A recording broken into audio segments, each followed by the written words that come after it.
Morning class. आज जो हम पढ़ेंगे वो पढ़ेंगे वेरिएशन ऑफ कंडक्टेंस। मतलब कंडक्टेंस का मतलब क्या होता है, क्योंकि आप कंफ्यूज ना हो जाए इसलिए मैं लिख रही हूं कंडक्टेंस, स्पेसिफिक कंडक्टिविटी,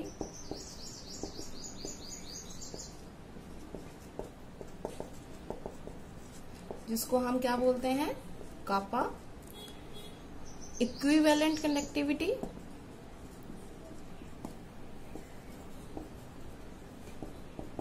जिसको हम बोलते हैं लैम्डा इक्यू, और मोलर कंडक्टिविटी,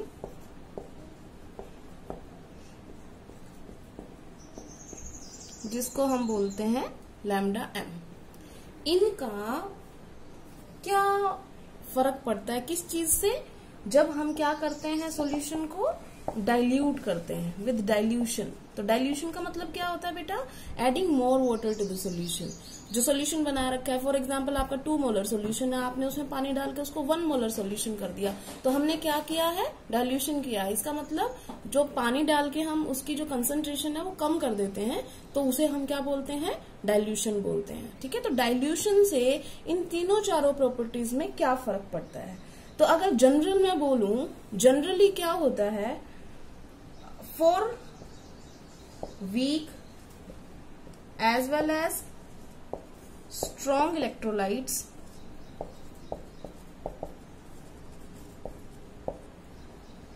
कंडक्टेंस, ठीक है ना, electrolytic conductance, equivalent conductance and molar conductance, ठीक है, ये जो होती हैं ये इंक्रीज करती हैं डाइल्यूशन से, इंक्रीजेस विद डाइल्यूशन। तो इनमें से कोई एक टर्म मिसिंग अगर आपको ध्यान हो, कौन सी? कापा, जो है कंडक्टिविटी हमारी, स्पेसिफिक कंडक्टेंस जिसे हम बोलते हैं। तो जो स्पेसिफिक कंडक्टेंस होती है, स्पेसिफिक कंडक्टेंस जो है, स्पेसिफिक कंडक्टेंस, या आप इसको क्या बोलते हो? Simple conductivity decreases with dilution. Dilution के साथ जो स्पेसिफिक कंडक्टेंस की वैल्यू है, स्पेसिफिक कंडक्टिविटी वैल्यू को डिक्रीज करती है। अब क्यों डिक्रीज करती है, उसके लिए आपको ये पूरा समझना पड़ेगा कि हो क्या रहा है। देखो, स्ट्रॉन्ग इलेक्ट्रोलाइट के केस में तो क्या है, 100% आयंस पहले भी थे, 100% डिसोसिएशन होता है। जैसे आपको बताया था, स्ट्रॉन्ग इलेक्ट्रोलाइट वो होते हैं जो कम्प्लीटली डिसोशिएट हो जाते हैं। तो अगर मान लो हमने 100 यूनिट्स थी तो 100 Na प्लस 100 Cl माइनस मिल रहे थे अगर हम NaCl लेते हैं तो। लेकिन जब हम इसमें पानी डालते हैं, उनकी कंसंट्रेशन डिक्रीज करते हैं, तो क्या हो गया कि वहां पर उन्हें मूवमेंट करने की जगह ज्यादा मिल गई। तो ज्यादा मिल गई तो एक तरीके से क्या हुआ, देखो पहले ये कंजेस्टेड सा था, मान लो NaCl घोल रखा हमने, ऐसे था। अब हमने इसको क्या कर दिया, मान लो हमने डबल वॉल्यूम कर दिया इसका। अब डबल वॉल्यूम कर दिया तो पार्टिकल्स क्या हो जाएंगे, एक दूसरे से दूर दूर हो जाएंगे, तो उनकी मूवमेंट क्या हो जाएगी, इजी। तो स्ट्रॉन्ग के केस में तो ये जो तीनों है कंडक्टेंस, ये है इक्विवेलेंट कंडक्टिविटी और ये है मोलर कंडक्टिविटी, ये इंक्रीज कर रही है डाइल्यूशन के साथ। ये बात समझ में आ गई? ठीक है। लेकिन स्पेसिफिक कंडक्टेंस जो होती है वो इलेक्ट्रोलाइट की डिक्रीज करती है डाइल्यूशन से। क्यों, वो अभी हम समझेंगे। पहले आपको इतना समझ में आ गया कि स्ट्रॉन्ग में इंक्रीज क्यों कर रहा है डाइल्यूशन से। अब बात करते हैं वीक में इंक्रीज क्यों कर रहा है। तो वीक में आपको बताया था, वीक इलेक्ट्रोलाइट लेस डिसोशिएट होते हैं। जैसे जैसे आप उसमें पानी डालते जाओगे उसका डिसोशिएशन इंक्रीज होता जाएगा। इसका मतलब नंबर ऑफ पार्टिकल्स जो हैं, आयंस जो हैं, वो बढ़ रहे हैं। इस वजह से, डाइल्यूशन की वजह से ये तीनों चीजें इंक्रीज कर रही हैं। लेकिन ये क्यों डिक्रीज कर रही है, इसका रीजन अभी हम समझाते। तो हम बात कर रहे थे स्पेसिफिक कंडक्टिविटी की। तो स्पेसिफिक जो कंडक्टिविटी है उसकी जो डिक्रीज आया है विद डाइल्यूशन, उसका रीजन हम स्टडी कर रहे हैं। क्यों? तो अगर आपको ध्यान हो, इसकी डेफिनेशन तो डेफिनेशन क्या थी इसकी याद करो, it is defined as the conductance of 1 centimetre cubic of the solution. आपको ध्यान हो, हमने ऐसा क्यूब बनाया था एक, ठीक है, और फिर हमने बोला था इसकी जो कंडक्टेंस होगी इस 1 सेंटीमीटर क्यूबिक की, ये भी 1 सेंटीमीटर है, ये भी 1 सेंटीमीटर है, और ये वाली भी 1 सेंटीमीटर है। तो 1 सेंटीमीटर क्यूबिक इलेक्ट्रोलाइट जो है इसके अंदर, जो सॉल्यूशन है इसके अंदर, इसकी वजह से जो कंडक्टेंस होगी वो स्पेसिफिक कंडक्टिविटी होती है। याद आ गई डेफिनेशन। अब तुम मुझे एक बात बताओ, फॉर एग्जाम्पल ये फर्स्ट केस था हमारा जब पार्टिकल्स इस तरीके से है, ठीक है ना। अब जब हमने डाइल्यूशन किया इसका, डाइल्यूशन के बाद ये हमने कंटेनर थोड़ा पानी मिला दिया, ये ज्यादा हो गया, वॉल्यूम तो इंक्रीज होगा ही पानी मिलाने से। अब क्या होगा, पार्टिकल्स हो गए दूर दूर, ठीक है। अब 1 सेंटीमीटर क्यूबिक निकालो तुम, मान लो मैंने यहां पर निकाला 1 सेंटीमीटर क्यूबिक, मान लो ये है, इसका 1 सेंटीमीटर क्यूबिक निकालूंगी तो ये आ गया। क्या आप ये देख पा रहे हो कि इसमें कितने नंबर ऑफ पार्टिकल्स हैं? बहुत ज्यादा है एज कंपेरिजन टू दिस। इसका मतलब क्या हुआ कि जब हम विदाउट डाइल्यूशन वाला जो लिया है, जो हाई कंसंट्रेटेड सॉल्यूशन है, वो क्या है, उसके अंदर नंबर ऑफ पार्टिकल्स ज्यादा आ रहे हैं, जबकि जब हमने डाइल्यूट कर दिया सॉल्यूशन को तो नंबर ऑफ पार्टिकल्स क्या आ गए उस 1 सेंटीमीटर क्यूबिक सॉल्यूशन में, कम आ गए। तो वो तो एक्चुअली जो स्पेसिफिक कंडक्टेंस है वो तो 1 सेंटीमीटर क्यूबिक पे ही तो निकालोगे आप। तो ये 1 सेंटीमीटर क्यूबिक पे जब निकाला तो नंबर ऑफ पार्टिकल्स क्या कर रहे हैं, डिक्रीज कर रहे हैं। तो इसका रीजन क्या हुआ, इसका रीजन हुआ नंबर ऑफ आयंस प्रेजेंट पर centimetre cubic of solution becomes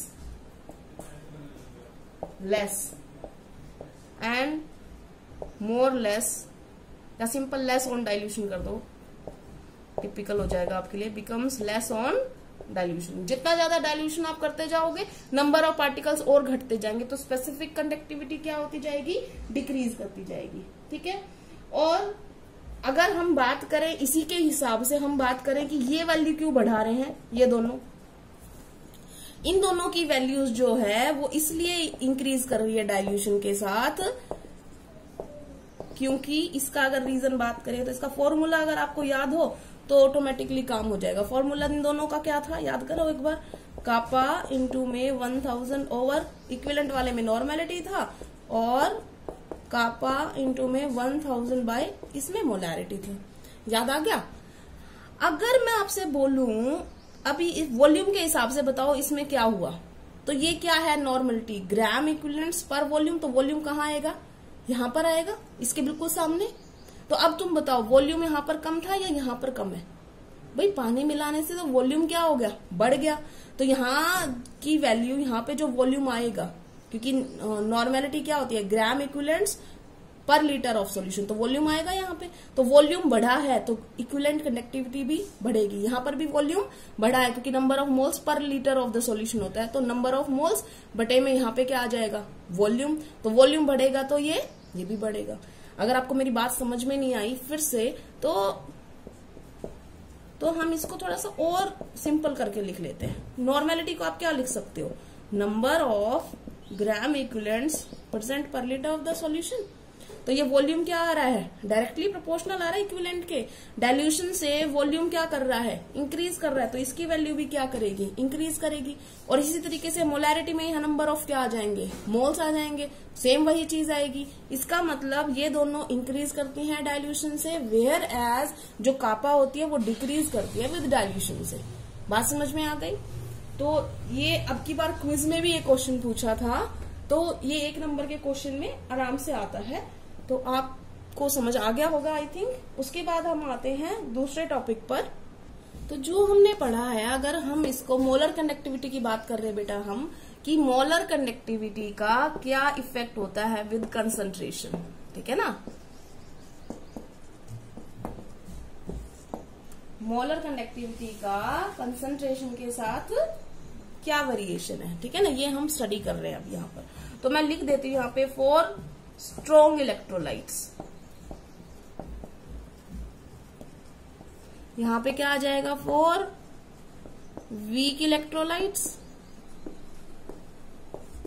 ठीक है। स्ट्रॉन्ग इलेक्ट्रोलाइट्स के लिए क्या आएगा, देखो अभी थोड़ी देर पहले आपने क्या बोला है, मैंने भी यही बताया आपको कि अगर मान लो ये हम कंसंट्रेशन का ले रहे हैं, ठीक है, और ये अगर हम मोलर कंडक्टेंस का ले रहे हैं, दोनों के केस में,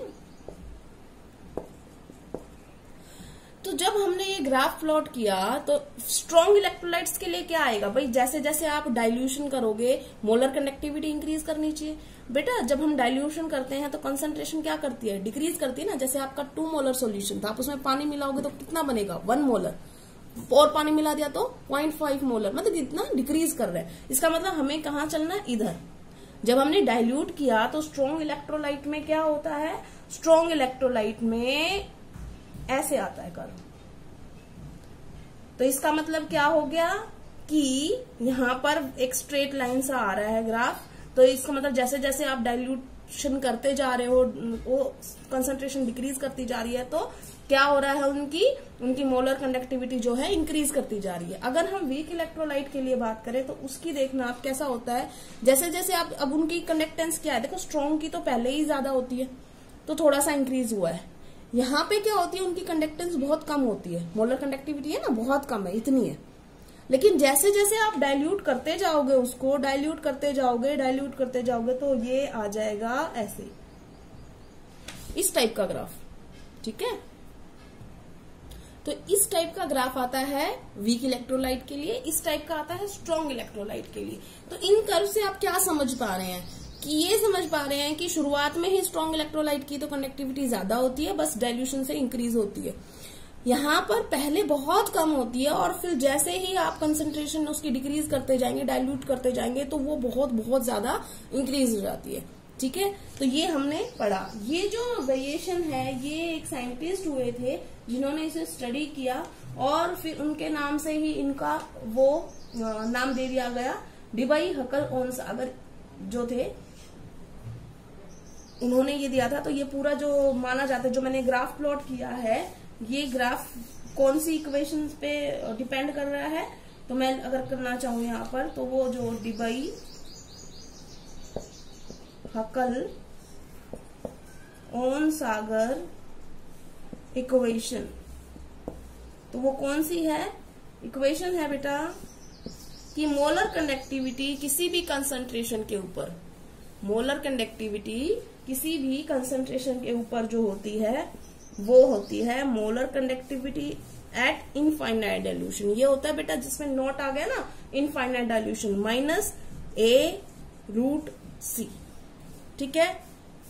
ये है molar conductivity at any concentration, ये है molar conductivity eight infinite dilution, और ये है A√C। जो √C है वो तो आपको पता है कंसंट्रेशन का है, और जो ये A आया है ये स्लोप है। अब ये किसके लिए है वो अभी हम दिखा रहे हैं आपको, यहाँ पे लिख के दिखा देती हूँ मैं। पहले इसका ये लिख लो, ये इक्वेशन अभी जो लिखी है वो किसके लिए आई है, फॉर स्ट्रॉन्ग इलेक्ट्रोलाइट्स, क्योंकि स्ट्रेट लाइन ग्राफ आ रहा है ना लगभग। तो यहाँ पर देखो क्या हो रहा है, y = mx+c होता है कि नहीं होता है, पता है ना आपको। तो यहाँ पर स्लोप क्या है, डिक्रीजिंग में है, तो डिक्रीज कर रहा है। तो यहाँ पर हमने हमारा जो x है वो क्या है, ये √C x है हमारा। अब ये जो माइनस A है, माइनस किस लिए है, क्योंकि ये क्या है, डिक्रीजिंग में है। तो यहाँ पर स्लोप क्या हो गया, m -A, और जो ये है इनफाइनाइट डाइल्यूशन, ये हमारा आपका C है, C मतलब कांस्टेंट। तो ये आपका इंटरसेप्ट आएगा जो यहाँ पर, ठीक है ना। तो जो हमारी इक्वेशन है मैं एक बार दोबारा लिख रही हूँ क्योंकि हमने टर्म्स अभी बताई नहीं है। ये जो है ये है किसी भी कंसंट्रेशन के ऊपर, और ये है इनफाइनाइट डाइल्यूशन, और ये है कांस्टेंट, और ये है √C। उसके अंदर जो जो चीजें हैं एक बार लिख लेते हैं हम। जो ये है molar conductivity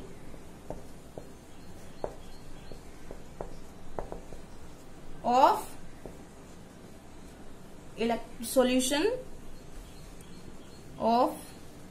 solution at any concentration। यहाँ पे जो ये नॉट वाली है ये हो जाएगी मोलर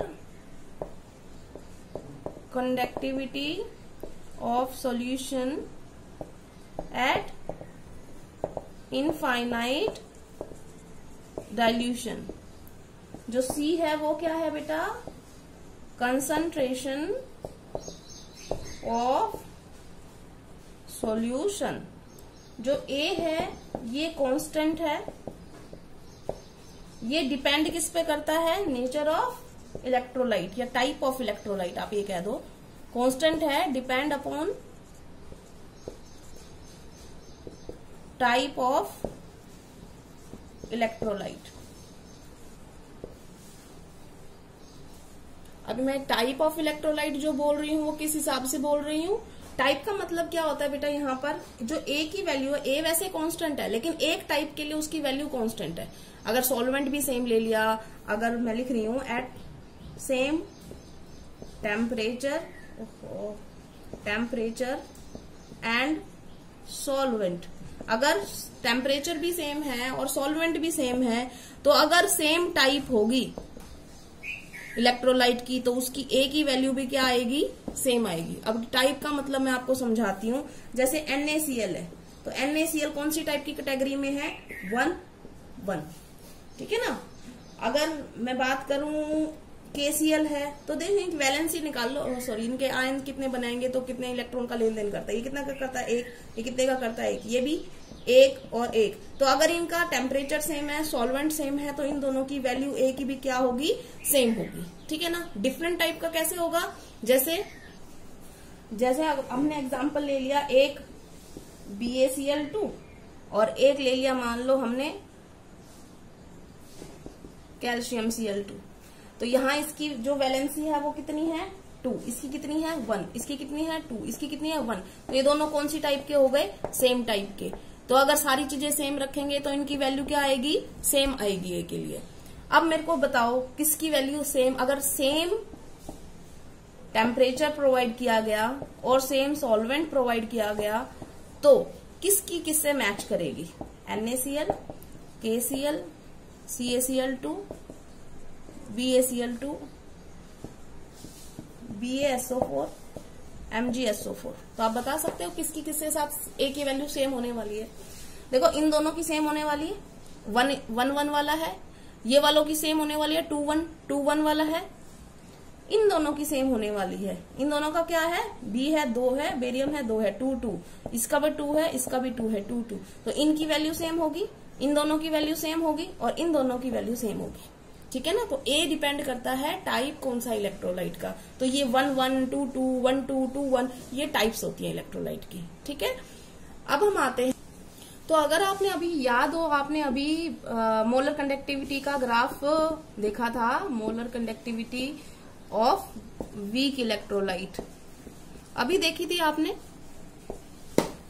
ग्राफ कैसा बनाया था अगर आपको याद हो तो, हल्का हल्का यहाँ पे ऐसे करके और इस टाइप का आया था ग्राफ। यहाँ पर जो है वो कंसंट्रेशन थी, ये जो है वो हमारी मोलर कंडक्टिविटी की वैल्यू है। तो अगर आपको ये बात समझ में आ रही हो कि जैसे जैसे हम डाइल्यूट करते जा रहे हैं कंसंट्रेशन उसकी कम होती जा रही है, और कंसंट्रेशन जैसे जैसे कम हो रही है उसकी कंडक्टिविटी बढ़ती जा रही है। और जब हम बहुत ज्यादा डाइल्यूट कर देंगे, इसका मतलब बहुत ज्यादा ही पानी डाल देंगे, बहुत ज्यादा, तो वहां वैल्यू जो है वो सीधा होना शुरू हो जाता है, मतलब बढ़ ही रही है। तो अगर आपको ये बात समझ में आ रही तो आप ये देखो कि ये ग्राफ कभी भी प्लॉट नहीं कर रहा, क्योंकि ये जो चीज आई है ये क्या आ गई है, पैरेलल, और पैरेलल आपस में कभी कट करेंगे नहीं एक दूसरे को। इसका मतलब अगर मुझे किसी वीक इलेक्ट्रोलाइट की मोलर कंडक्टिविटी निकालनी हो तो मैं कैसे निकालूंगी, इस ग्राफ से तो नहीं निकाल सकती। क्यों नहीं निकाल सकती कि इनफाइनाइट डाइल्यूशन का मतलब है कि जब बहुत ज्यादा पानी मिला दिया, मतलब यहाँ के करीब लगा लो आप, जब इतना पानी मिला दिया कि कंसंट्रेशन बिल्कुल कम हो गई, तो वहां पे इसकी मोलर कंडक्टिविटी की वैल्यू आ ही नहीं रही, बहुत ज्यादा है बट हम ये नहीं निकाल पा रहे कि कितनी है, ठीक है। तो हम किसी वीक इलेक्ट्रोलाइट की मोलर कंडक्टिविटी इनफाइनाइट डाइल्यूशन पर नहीं निकाल पा रहे ओहम-सागर इक्वेशन से, क्योंकि वो क्या आ गई आखिर में, पैरेलल आ गई। आप कितना ही एक्स्ट्रापोलेट कर लो वो कभी भी क्रॉस नहीं करेगी। तो अब वीक इलेक्ट्रोलाइट की हम ये इनफाइनाइट डाइल्यूशन की मोलर कंडक्टिविटी कैसे निकाले, तो इसके लिए आपके पास एक और टॉपिक आता है कोलराउस लॉ। तो आपको आज इतना समझ में आ गया, कल हम इससे आगे कंटिन्यू करेंगे कि हमने स्ट्रॉन्ग इलेक्ट्रोलाइट का इनफाइनाइट डाइल्यूशन निकाल लिया मोलर कंडक्टिविटी, लेकिन molar conductivity eight infinite dilution for weak electrolyte हम कैलकुलेट नहीं कर पा रहे ओहन-सागर इक्वेशन से। तो उसके लिए कौन सा लॉ आया जहां से हम ये निकालेंगे, नाम मैं लिख देती हूँ लेकिन कल करेंगे इसको। इसका नाम है कोलराउस लॉ और बहुत बहुत इंपॉर्टेंट है कोलराउस लॉ, बहुत वेरी इंपॉर्टेंट। क्यों? एक तो क्या तो स्टेटमेंट आती है इसकी सीधा, या कई बार न्यूमेरिकल्स आते हैं। ठीक है, तो आज हमने ये किया है, इसको अच्छी तरीके से नोट डाउन करना और डेट के साथ करना है बेटा, डेट नहीं लिख रहे हो आप। ठीक है, थैंक यू क्लास।